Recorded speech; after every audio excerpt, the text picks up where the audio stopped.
Selamat datang di video kami, di mana kami akan menjelaskan tentang sistem pengisian baterai pada mobil. Saya Winston Sudarto, NIM 131231166. Di sini bersama saya atas nama Azhara Rahmi Salsabila dengan NIM 131233031. Sekarang kita masuk ke bagian pengertian. Dalam hal ini, apa itu pengertian dari baterai mobil? Nah, baterai mobil merupakan perangkat yang menyimpan energi listrik melalui reaksi kimia dengan keluaran atau output berupa arus DC, yang mana baterai mobil tradisional umumnya menggunakan jenis tebal, yaitu lead acid battery yang memiliki efisiensi tinggi dan mampu memberikan arus besar dalam waktu singkat untuk menghidupkan mesin tersebut. Pada mobil yang lebih modern daripada yang tadi, baterai juga berperan menyeimbangkan suplai daya listrik antara alternator dan sistem kelistrikan kendaraan selama mesin beroperasi. Di sini akan dijelaskan mengenai komponen utama. Jadi ada beberapa komponen utama, dalam hal ini ada sel baterai dan elektrolit. Nah, pada sel baterai itu memiliki standar 12 volt yang biasanya memiliki 6 sel masing-masing dengan tegangan sekitar 2,1 volt. Lalu ada elektrolit, dalam hal ini merupakan campuran air dan asam sulfat. Lalu ada terminal dan separator. Terminal ini merupakan tempat keluarnya arus listrik dari baterai, lalu separator merupakan komponen yang memisahkan elektroda positif dan negatif untuk mencegah terjadinya hubungan pendek. Lalu yang terakhir dalam segmen ini ada kapasitas. Nah, baterai memiliki rating berdasarkan kapasitas penyimpanan energinya, biasanya diukur dalam ampere hour atau Ah. Lalu mengenai cara kerja baterai mobil. Jadi dalam hal ini memiliki urutan cara kerja baterai mobil. Yang pertama, saat mesin dalam keadaan mati, baterai menyediakan listrik untuk sistem kelistrikan mobil seperti lampu interior, radio, dan sistem keamanan. Lalu ketika mesin dinyalakan, baterai memberikan daya yang diperlukan oleh starter untuk menghidupkan mesin. Starter membutuhkan arus yang besar dan baterai dapat menyediakan lonjakan arus tersebut dalam waktu yang singkat.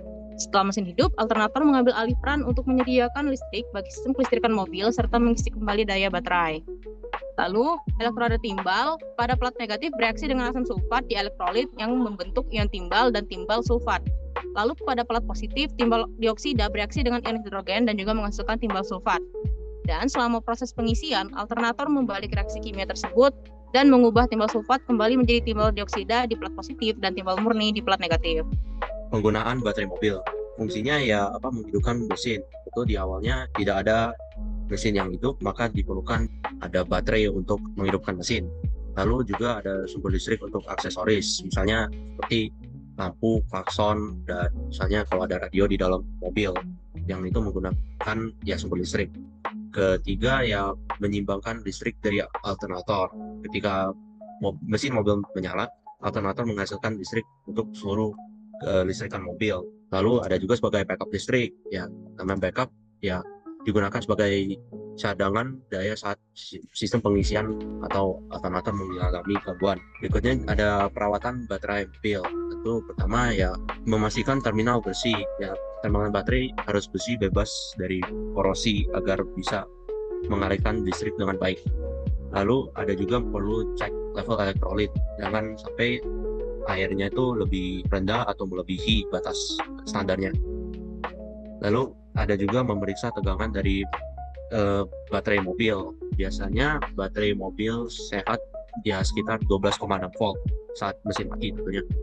Dan melimitasi pemakaian aksesoris. Misalnya ada lampu tambahan yang tidak terlalu perlu atau lebih baik tidak dipakai. Lalu juga ada beberapa jenis-jenis baterai dalam mobil. Pertama, baterai asam timbal basah atau lead acid battery. Ini baterai tradisional yang paling umum karena kenapa paling umum karena paling cost efficient, mudah dibuat gitu. Dan berikutnya ada baterai AGM atau sodium plasma. Ini baterainya lebih modern, menggunakan kaca serat untuk menyerap elektrolit. Dan biasanya baterai ini memiliki umur yang lebih panjang dan lebih tahan terhadap getaran. Berikutnya ada baterai gel yang menggunakan elektrolit yang berbentuk gel. Yang ini benefitnya memiliki kinerja yang lebih stabil dan bisa bekerja dalam berbagai kondisi suhu. Negatifnya tentunya cost-nya lebih banyak. Lalu ada baterai lithium ion. Ini digunakan lebih di mobil listrik dan hybrid. Baterai lithium ion ini lebih ringan dan memiliki kapasitas lebih besar dibandingkan baterai asam timbal.